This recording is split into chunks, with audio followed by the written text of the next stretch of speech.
প্রিয় দর্শক, আমাদের এবারের গন্তব্য বৌদ্ধগয়া, বিহারের প্রাচীন ও অন্যতম পবিত্র তীর্থস্থান।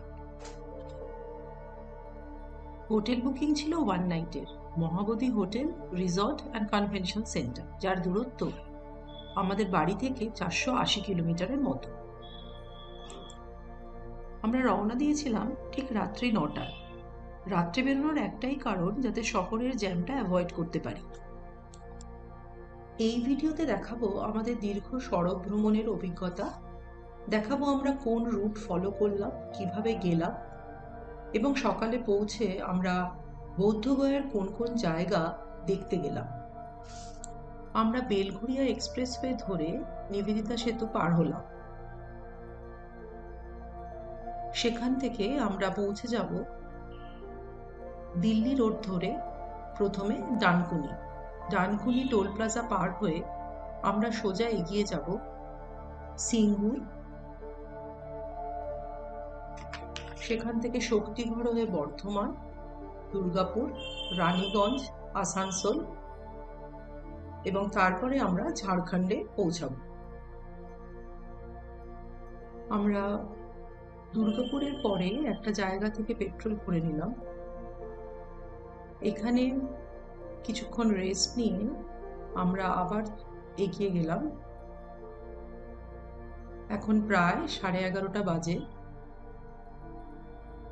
এখান থেকে আমরা সোজা চলে যাব আসানসোল।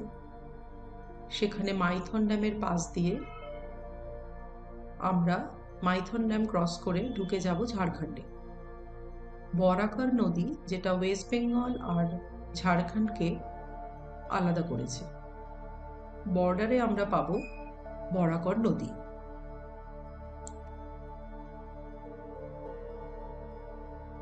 গভীর রাতে গ্র্যান্ড ট্যাঙ্ক রোডটা দেখুন কতটা খালি, কিন্তু যাওয়ার পথে আমাদের জ্যামটা অনেক কম পেয়েছি। কিন্তু ওই সাইডটাতে আপনারা যদি লক্ষ্য করেন, দেখতে পাবেন প্রচুর গাড়ি দাঁড়িয়ে আছে, প্রচুর লরি দাঁড়িয়ে আছে। রাতের দিকে লরি বেশি দেখতে পাওয়া যায় এই হাইওয়েগুলোতে। দুর্গাপুর অবধি মারাত্মক ডাইভারশন হয়েছে, রোড নতুন রাস্তা তৈরি হচ্ছে। সেই কারণে আমরা আগের দিন যখন গুগল ম্যাপটা দেখছিলাম, তখন দেখছিলাম যাওয়ার পথে প্রচুর জ্যাম ছিল। দুর্গাপুর যেতেই সময় নিচ্ছিল 6 ঘন্টা। কিন্তু লাকিলি আজকের দিনটাতে এই জায়গাটা অনেকটা খালি পেয়েছি আমরা, সেই জন্য আমরা বেশ তাড়াতাড়ি দুর্গাপুর পৌঁছে গেছিলাম।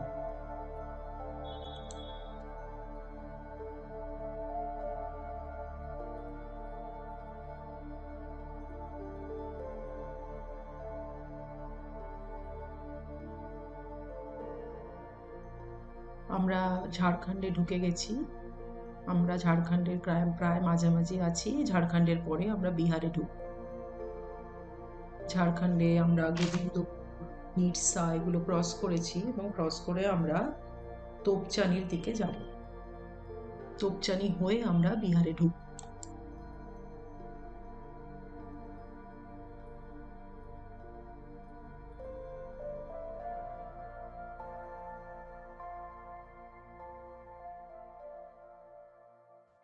আমরা তোপচানির কাছাকাছি পৌঁছে গেছি। এখান থেকে চৌপারন, যেটা অ্যাকচুয়ালি ঝাড়খণ্ড থেকে বিহার যাওয়ার বর্ডার আমরা বলতে পারি।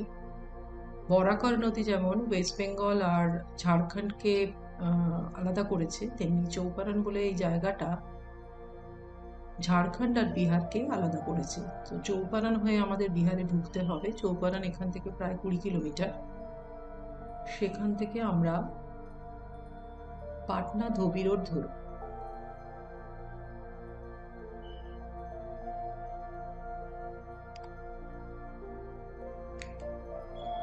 এবার ভোর হয়ে যাবে, আমরা পাটনা ধোবি রোড ধরে এগিয়ে চলেছি। এখন বাইরে প্রচন্ড ঠান্ডা।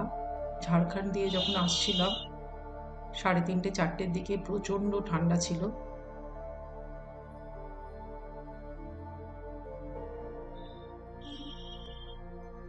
ওয়েস্ট বেঙ্গলে রাতের দিকে অতটা ঠান্ডা লাগেনি, কিন্তু মাঝরাতে এবং ভোরের দিকে এখন বেশ ঠান্ডা আছে। পুরো রাস্তাটায় আমাদের এই পুরো রাত্রিতে গাড়ি চালানোতে মাঝে মাঝে আমি ঘুমিয়ে পড়েছি। এখন সূর্য উঠে গেছে, আর কিছুক্ষণের মধ্যে আমরা পৌঁছে যাব। আমরা ধোবি মোড় থেকে, বিহারের ধোবি মোড় থেকে আমরা ডান দিকে ঘুরে যাব এবং সেখান থেকে আমরা বৌদ্ধগয়ায় পৌঁছাবো। এটা একটা সার্ভিস রোড ধরে যাচ্ছি, একদম স্ট্রেট রাস্তা।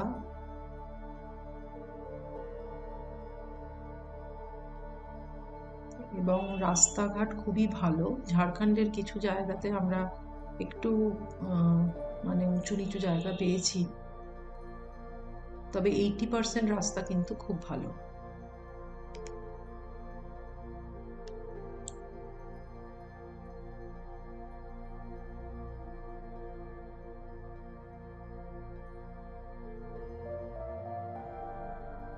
এবার আমরা হোটেলে পৌঁছে গেছি। আমাদের পৌঁছতে 7:30 পৌনে 8টা বেজে গেছে।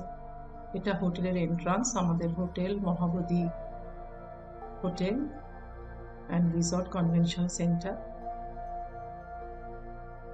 এটা একটু ভেতরের দিকে সেকশন। আমাদের চেকিং টাইম ছিল 12:30টায়, কিন্তু আমরা আর্লি চেক ইন করেছি, কোনো অসুবিধা হয়নি। আমরা যেহেতু এর পরদিনই সকালবেলা আবার কলকাতায় ফিরব, সেই জন্য আমরা লাগেজ রেখে অল্প ফ্রেশ হয়ে আমরা বেরিয়ে গেলাম সাইট সিন করতে।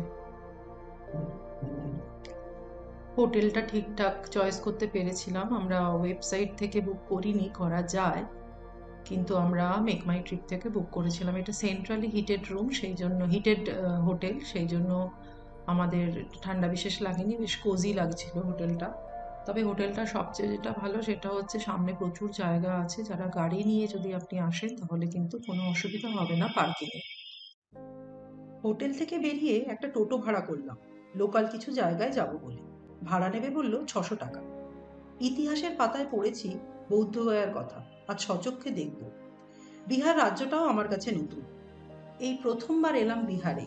আর বৌদ্ধগয়া বিহারের অত্যন্ত প্রাচীন একটা শহর, যার ইতিহাস ও স্থাপত্য শুধু ভারত নয়, থাইল্যান্ড, জাপান, চীন, শ্রীলঙ্কা, ভুটান বিভিন্ন দেশের সংস্কৃতির বাহক ও পরিচায়ক হিসাবে গণ্য হয়। এই সমস্ত দেশের বৌদ্ধ ঐতিহ্য অনুযায়ী তৈরি করা হয়েছে বিভিন্ন বৌদ্ধ মন্দির এই বৌদ্ধগয়াতে। আমরা প্রথম যে জায়গায় এলাম এটা একটা থাই মন্দির, নাম মেট্টা বৌদ্ধরাম মন্দির। থাই বৌদ্ধ ধর্মের উপস্থিতি দৃঢ় করবার জন্য বোধগয়ায় থাই সরকার এই মন্দিরটা তৈরি করে। এর আর্কিটেকচারটা দেখুন, একদম থাই আর্কিটেকচারের সাথে অনেকটা মিল পাবে। সাদা এবং গোল্ডেন কালার দিয়ে পুরো মন্দিরটা তৈরি করা হয়েছে। আর এই ছোট যে বুদ্ধ মূর্তির সামনে যে ছোট একটা বুদ্ধ মূর্তি দেখছেন, এটা কিন্তু গোল্ড প্লেটেড। এখানে এই বৌদ্ধ মূর্তিটা করুণা এবং মৈত্রীর প্রতীক হিসেবে ধরা হয়, কারণ মেট্টা শব্দের অর্থ হলো করুণা। সামনে একটা ছোট রুম আছে, এটা প্রেয়ার রুম। এটা প্রেয়ারের টাইমে এটা ওপেন আপ করা হয়, এখন বন্ধ আছে। বিশেষ কিছু বোঝা যাচ্ছে না, ক্যামেরায় ধরা পড়ছে না, কোনো রিফ্লেকশন হচ্ছে। পুরো মন্দিরটাই পুরো সাদা আর গোল্ডেনটা আমি খুব একটা বুঝতে পারছি না এখন, কিন্তু ওখানে থাকলে আপনারা দেখতে পেতেন। খুব সুন্দর, মানে এর আর্কিটেকচারটা খুব সুন্দর। আমরা খানিকক্ষণ সময় কাটিয়ে এখান থেকে বেরিয়ে আসলাম। এরপরে আমরা চলে এলাম দ্য গ্রেট বুদ্ধ স্ট্যাচুর সামনে। এটা একটা 80 ফুট উঁচু বুদ্ধ মূর্তি, যেটা ভারতের প্রথম বুদ্ধ মূর্তিগুলোর মধ্যে অন্যতম। এই মূর্তিটা কিন্তু জাপান আর ইন্ডিয়ান আর্কিটেকচারের কথা মাথায় রেখেই তৈরি করা হয়েছে। মূর্তিটার কালার এইরকম, তার কারণ এটা মূলত বালি, পাথর আর লাল গ্রানাইট দিয়ে তৈরি করা হয়েছে। 80 ফুট উঁচু একটা বুদ্ধ মূর্তি, জাস্ট ভাবুন। এবং আরো চারপাশে আরো ছোট ছোট বুদ্ধ মূর্তি আছে এবং এর সংখ্যা প্রায় 1000। তাই শুধু তীর্থযাত্রী নয়, সাধারণ ট্যুরিস্টদের কাছে এই জায়গাটা খুবই জনপ্রিয়। সামনে একটা সুন্দর বাগান আছে। বোধগয়ার প্রধান আকর্ষণ হিসাবে এই দ্য গ্রেট বুদ্ধ স্ট্যাচুটাকেই ধরা হয়। এবার আমরা চলে আসলাম দাইজোকিও বৌদ্ধ মন্দিরে। এটা জাপানি বৌদ্ধ সম্প্রদায় দ্বারা প্রতিষ্ঠিত হয়েছিল 1983 সালে। বোধগয়ার এটাই আমি বৈশিষ্ট্য দেখলাম। জাপান, থাইল্যান্ড, শ্রীলঙ্কা, ভুটান সবার একটা সংযোগ স্থল হিসাবে এই বোধগয়াটাকে সমৃদ্ধ করে রেখেছে।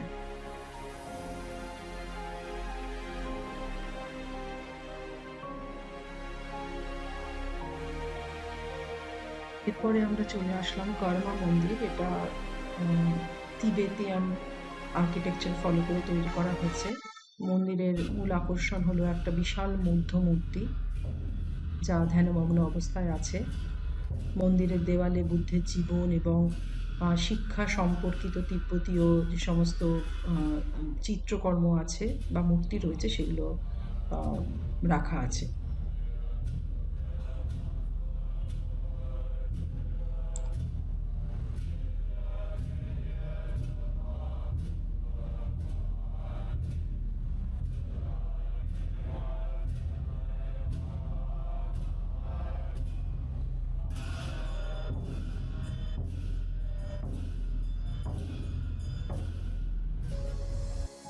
এবার আমরা চলে আসলাম আমাদের লাস্ট ডেস্টিনেশন মহাবোধি টেম্পল। এটা ইউনেস্কো ওয়ার্ল্ড হেরিটেজ সাইট হিসাবে 2002 সালে এটাকে চিহ্নিত করা হয়েছিল। এটা একটা বিশাল বড় জায়গায় এই মহাবোধি টেম্পল অনেকটা জায়গা জুড়ে আছে। আর এখানে আমার ঢুকে জাস্ট মনে হয়েছিল আমি একটা মেলায় এসেছি। বিভিন্ন দেশের মানুষ এখানে এসে জমায়েত হয়েছেন এবং তারা নিজেদের মতো প্রেয়ার করছেন। এটা মহাবোধি মন্দির।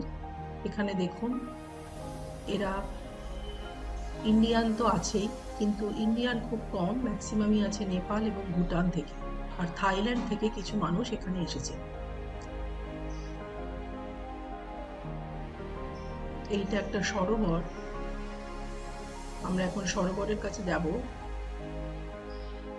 এখানে একটা সাপ ফনা তুলে আছে এবং সেই ফনার নিচে গৌতম বুদ্ধের একটা স্ট্যাচু আছে। বলা হয় যে বোধিবৃক্ষের নিচে যখন গৌতম বুদ্ধ ধ্যান করছিলেন তখন অনেক ঝড় বৃষ্টি শুরু হয়েছিল, তখন এই নাগ, মোচালিন্দ নাগ তাকে 7টা ফনার সাহায্যে রক্ষা করেছে। তো আমরা এইটা দেখে বলা হয় যে এই জলাশয়ে যদি চান করা হয়, সরোবরে যদি চান করা হয় তাহলে অনেক বেশি পুণ্য লাভ করা। এগুলো যেগুলো দেখতে পাচ্ছেন এগুলো সব স্তূপ। প্রায় 450টা বেশি স্তূপ এখানে আছে। 450-80 এরকম মতো স্তূপ এখানে এভাবে তৈরি করা হয়েছে। আমরা এখনো মেইন মন্দিরে যাইনি। মেইন মন্দিরে যে বুদ্ধ স্ট্যাচুটা আছে সেটা পুরো সোনা দিয়ে তৈরি এবং সাংঘাতিক বেশি সিকিউরিটি। এখানে কিন্তু কোনো ফটো অ্যালাউড নয়। এখানে ক্যামেরা অ্যালাউড, কিন্তু ক্যামেরা নিয়ে ঢুকলে আপনাকে পে করতে হবে 100 টাকা। আমরা ক্যামেরা নিয়ে ঢুকেছিলাম, কিন্তু মোবাইল রাখতে হয়েছিল। হুইল চেয়ার আছে, যারা বয়স্ক হাঁটতে পারেন না এতটা বড় জায়গায় তাদের জন্য হুইল চেয়ারের ব্যবস্থা আছে। হুইল চেয়ারের জন্য কোনো পয়সা লাগে না, কিন্তু যিনি পুশ করবেন তাকে কিছু বকশিস দিতে হয়। লম্বা লাইন থাকে মন্দিরে ঢোকার আগে টিকিট কাউন্টারে। এবার আমরা চলে এসেছি বোধি বৃক্ষের সামনে। এগুলো যেগুলো দেখছেন এগুলো গোল্ড। গাছের নিচের অংশটা বাঁধানো হয়েছে। এটা কিন্তু অ্যাকচুয়াল যেখানে বসে বুদ্ধদেব ধ্যান করেছিলেন যে বৃক্ষের নিচে, সেটি নয়, এটি তারই একটা পার্ট, সেটাই এখন এত বড় হয়ে গেছে।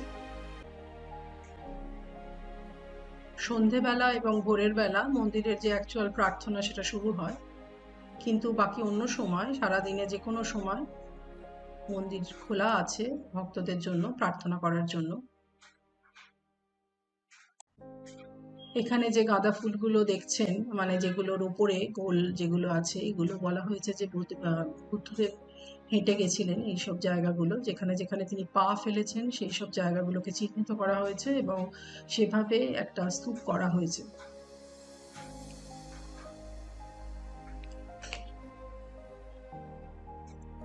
এবার আমরা অ্যাকচুয়াল মন্দিরের কাছে চলে আসলাম। এই যে লাইনটা দেখছেন, এটা মেইন মন্দিরে ঢোকার লাইন। এখানে পুলিশ সিকিউরিটি খুব হাই।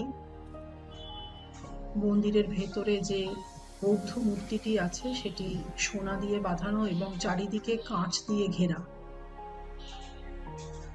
তো আপনারা এখানে মন্দিরে গিয়ে পুজো দিতে পারেন।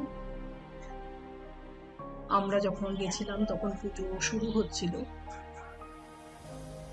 একটা জিনিস এখানে খুব ভালো লাগলো, সেটা হলো যে এখানে কোনো মানে বাড়াবাড়ি নেই যে পুজো দিতেই হবে, এটা করতেই হবে, কোনো নিয়ম নেই। যে যার মতো প্রার্থনা করতে পারে, যে কোনো জায়গায় যে কোনো ভাবে প্রার্থনা করা যায়, নিয়মে বাধা নেই কিছু। কোনো প্রণামী হিসাবে 500 টাকা 1000 টাকা যেরকম থাকে আমাদের মন্দিরগুলোতে, এখানে কিন্তু সেই সমস্ত কোনো ব্যাপারই নেই। প্রণামী দেওয়া বা কত টাকা দিতে হবে সেগুলোর কোনো রকম বাধ্যবাধকতা নেই। আমাদের মন্দির ঘোরাটা মোটামুটি কমপ্লিট হয়ে গেছে, এটা শেষের দিক। আমাদের এই বোধগয়া ভ্রমণ আমাদের সত্যি জীবনে একটা অসাধারণ অভিজ্ঞতা হয়ে থাকলো। মহাবোধি মন্দির, বোধিবৃক্ষ, বিভিন্ন মনাস্ট্রি, এখানকার ঐতিহাসিক এবং আধ্যাত্মিক পরিবেশ মনে একটা ভালো অনুভূতি জাগিয়েছে। যদি আপনারা কখনো বৌদ্ধ ধর্মের ইতিহাস বা আধ্যাত্মিকতার ছোঁয়া পেতে চান, তবে অবশ্যই বোধগয়া আপনাদের ভ্রমণ তালিকায় রাখবেন। পরের ভিডিওতে আবার দেখা হবে। ধন্যবাদ সকলকে।